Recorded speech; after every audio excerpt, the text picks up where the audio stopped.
Hello everybody, my name is Aceface. We're here in the Retribution, going to be doing some T2 Electric Abyss solo. Now this might look like a Vengeance, but it is a Retribution because of the skin I use. We're going to be doing these sites, and these are quite tough sites. The T2s are a lot stronger than the T1s, and a Retribution can handle this, but you have to be very mindful of your actions. You can die here if you make mistakes. But if you're very good skilled, and you don't make mistakes, then you can prevail here.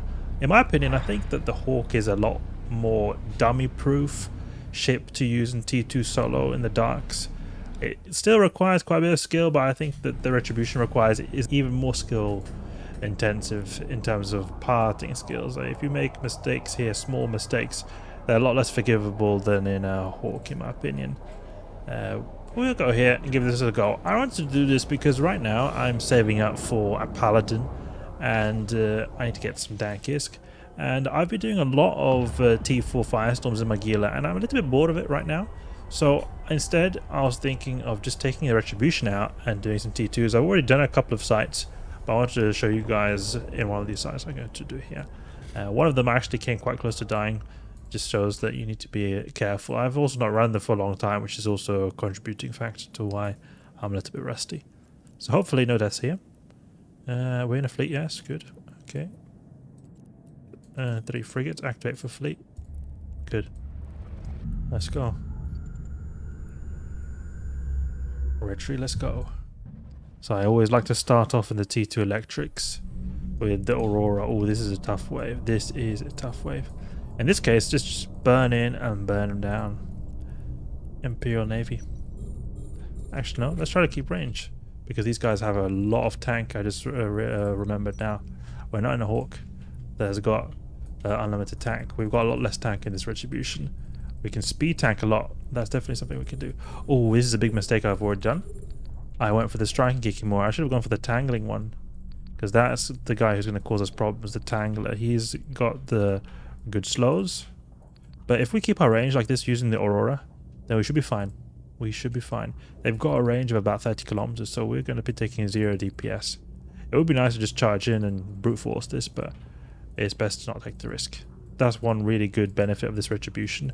It's got such a good range. Look at this. Aurora, fall off 48, optimal 45. You're able to hit so far, spitting the beams. Okay, look at that. You just go around to the side. Just like that. Keep circling. I'm holding down Q and double click, so you get like a sort of manual orbit. I don't want to completely orbit blindly, but I just sort of keep the transversal up so that I'm pulling distance at the same time, sort of orbiting them. Oh, he's getting a lot of remote reps. That is why he is taking a long time to get destroyed. Okay. Come on now. Soon dead. There we go. Okay, now Tangling Kikimora next on the list. After Tangling Kikimora, then we should pull a little bit of range. We're a little bit too close here. After Tangling Kikimora, then we'll go just straight in and use Multifrequency. Then it's enough for us to tank. We can start with the armor repairs just to get a little bit of a buffer of Capacitor. Actually, there's no newt, so it doesn't really matter if we waste a bit of Capacitor like that. Okay, good. You can also sort of suddenly break, and then it causes them to sort of break a little bit as well, and you get suddenly a very good hits like penetrating shots.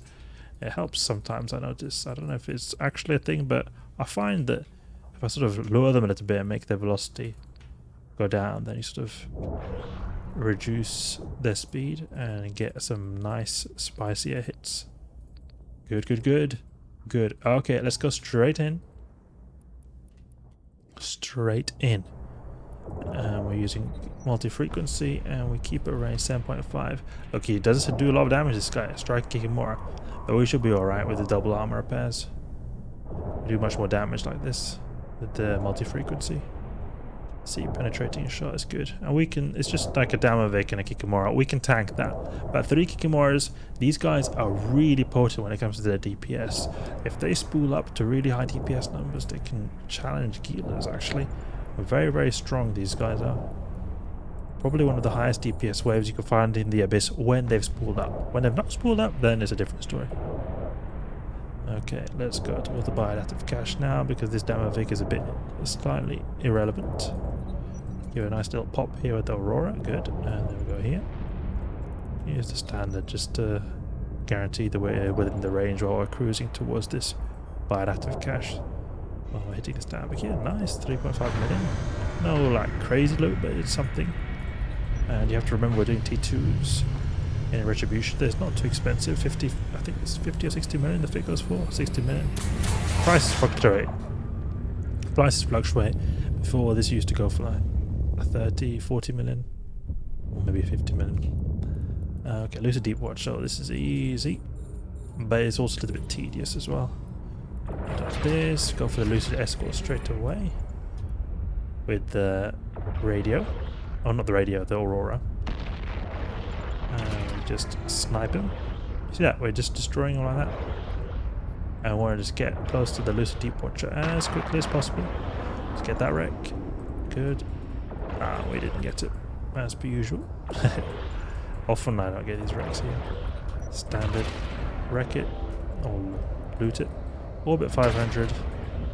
And then you'll be having a good time here. And turn off the MWD. I find you don't need to have that. It improves the tracking ever so slightly. Orbit 7.5, I think that's good. Maybe a little bit closer. 5 kilometers. Perhaps something like that. Smashing shots, that's good. And you just wreck this guy. This is where it can get a little bit boring, you know, just orbit, don't have to think at all. But trust me, there are some waves which you have to think a lot. The Kikamura one was an example of that, where you have to sort of keep your range. It seemed very chill probably, but if you are to slip up and get too close to them, and they catch you with tanglers, maybe you cannot even get away from them because of all their web fires, then you can actually die quite easily. Especially if you have lower skills. I've got one booster, armor repair rate, just a slight extra bonus to the armor repair rate, because the Hardshell Dose 1, it's a drug that doesn't cost really anything, it costs 150k, negligible, so just that extra 3%, I like it. I think it's good. It lasts for an hour as well, so you can do multiple sites, having that bonus from that one buff right there. That's also something that I think people forget about boosters. Boosters, they're quite good. They give really good like ability buffs to your skill buffs, or your ship's capabilities become so much better. But the thing is, I've always been sort of put off because of the extra cost. But something to think about is, if you're using it to earn ISK, boosters can be still quite good. They last for an hour if you've got good skills. So you can do multiple sites with one booster, and then they don't suddenly cost as much as they initially did. Okay, so he's basically done now. Keep it range 500. Next room. Let's go. Oh, switched at this last second. I couldn't switch properly. Look at that. Hopefully no death wave here. Aurora. These guys can be spicy, but it should be alright. Let's go in here. They can do a bit of DPS, these guys. Just snipe these sentinels from afar, and it should be okay. Keep your range. You see that? They do quite a bit of DPS.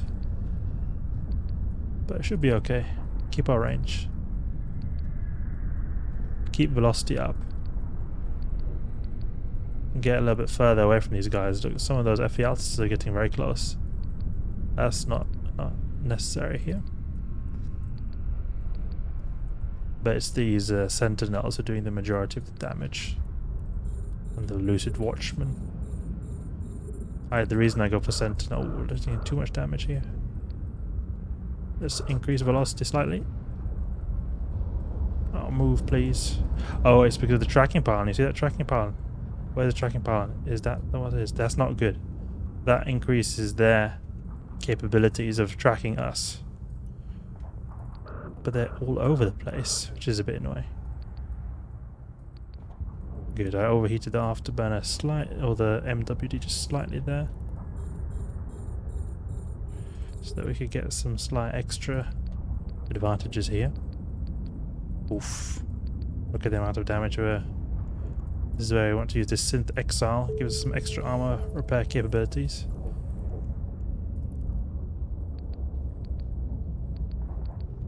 It's just these Sentinels and Watchmen, and then if we take them out, then it should be alright. If we can keep it this 45 kilometer range, then it should be quite stable.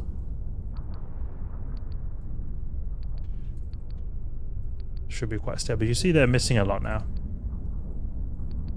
Those Ephialtes, they really love to catch up with us. They're pretty fast, those guys. Use the auto targeting, so we always keep them locked up. The reason why these Lucid Watchmen are troublesome, in my experience, is that they always are doing damage. I think they've got missiles. You see they've got missiles here. So that even if we go fast, we can't completely negate their damage like you would if you were to orbit like Lucid Deep Watcher at 500, or maybe not Lucid Deep Watcher because he does actually have missiles. They're just so big missiles. But say Charybdis Tyrannus, if you orbit 500, his turrets can't track at all. It's not the case here. These missiles, they can hit us pretty hard. And then he's also got some guns as well. I think the Ephialtes might actually have missiles too. And the MWD doesn't help creating a massive signature radius. Yeah, these guys are a little bit tough.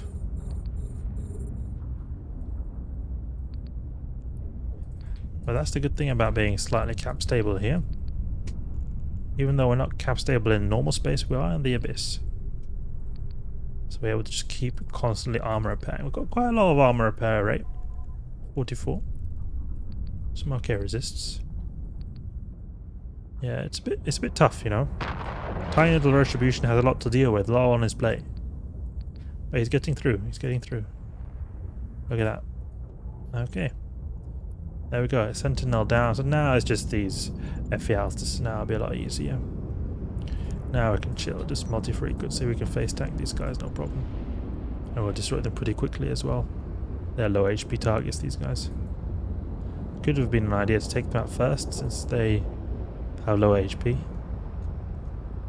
But it's difficult at that range. You know, I noticed that those Ephialtes were getting very close to us initially as well. That might have been an idea to take them out, but I like to take out the Lucid guys because they hit pretty hard. Just switching out to standard there, because this Ephialtes has decided to randomly keep range. 11 million ISK in total from this site. So compared to T4 Gila, it's not as good, but it's still okay. And it also is a little bit more interesting in my opinion. You have to really be alert. A lot more alert than your regular T4 snipe. So, hope you guys enjoyed the video. Hope you learned something new. T2 Electric Abyss in the Retribution. Just, you know, casually here in GTM. A little bit more adrenaline rush than your average Gila site. Hope you guys enjoyed the video.